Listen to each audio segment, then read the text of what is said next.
रवि का रुख कर लेते हैं। रवि, एक तरफ दिल्ली में लगातार बैठक का दौर चल रहा है, लेकिन दूसरी तरफ दून में शपथ ग्रहण की तैयारियां भी युद्ध स्तर पर चल रही है। क्या जानकारी आपके पास, किस तरीके से वहां पर तैयारियां आगे बढ़ रही है शपथ ग्रहण को लेकर? बिल्कुल, जो महत्वपूर्ण बैठक दिल्ली में है उसी पर सबकी नजरें हैं और संगठन स्तर पर अगर बात करें तो उत्तराखंड में तैयारियां पूरी कर दी गई हैं। परेड ग्राउंड में शपथ ग्रहण समारोह होना है, इसको लेकर कल शाम को एक बैठक भी हो चुकी है। संगठन महामंत्री बैठक ले चुके हैं और तमाम पदाधिकारियों को दिशा निर्देश भी जारी कर चुके हैं, लेकिन फाइनल मोहर अभी सीएम फेस पर लगनी है। और इसके साथ ही साथ जो बैठक बहुत महत्वपूर्ण हो रही है, इस बार ये भी चर्चाएं हैं कि जो कैबिनेट होगी उस कैबिनेट में भी कई नए चेहरों को तरजीह दी जाएगी, तो कई पुराने चेहरों का नाम भी इस बार कैबिनेट में कट सकता है। तो मुख्यमंत्री के फेस के साथ साथ कैबिनेट में कौन से नए चेहरे होंगे, इस पर भी जो इस बैठक में मंथन हो सकता है। और ऐसे में जब पर्यवेक्षक यहां पर पहुंचेंगे, जिस दिन विधानमंडल दल की बैठक होगी, उनके पास लिस्ट होगी एक नई कैबिनेट की भी, क्योंकि अब काफी देर हो चुकी है। ठीक है रवि, आपके पास लौटेंगे, लेकिन ये काफिला निकल रहा है। देखिए, बैठक खत्म हो गई। अविनाश बताएं, बैठक हो गई क्या खत्म? अविनाश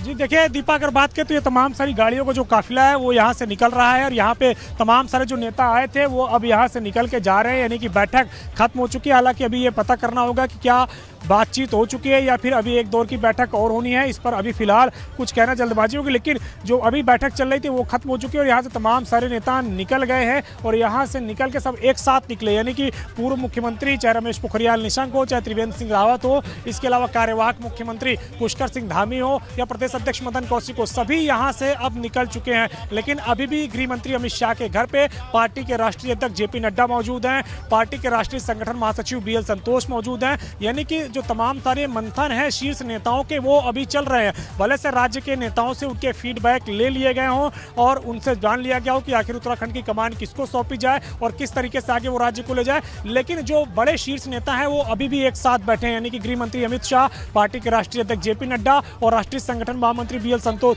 उनके बीच में अभी भी लगातार मंथन का दौर जारी है। यहां से अगर बात करें तो मुख्यमंत्री, पूर्व मुख्यमंत्री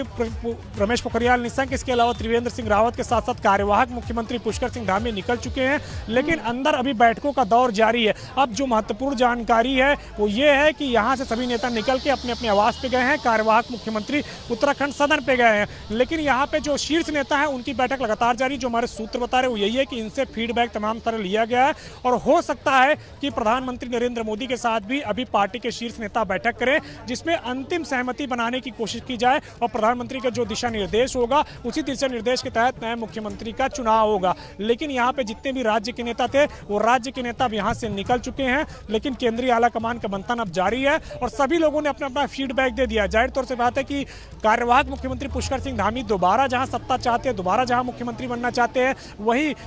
रमेश पोखरियाल निशंक जो कि पूर्व मुख्यमंत्री हैं, त्रिवेंद्र सिंह रावत पूर्व मुख्यमंत्री हैं, वो हालांकि पुष्कर सिंह धामी के समर्थन में अभी तक दिखते हुए नजर नहीं आ रहे हैं कि जो दोनों एकदम आके पुष्कर सिंह धामी के खेमे में खड़े होकर कह सके कि नहीं पुष्कर सिंह धामी ही अगले मुख्यमंत्री होंगे। ऐसा होता हुआ अभी दिख नहीं रहा और अंदर जब फीडबैक दिया गया होगा तो सभी नेताओं ने अपना अपना फीडबैक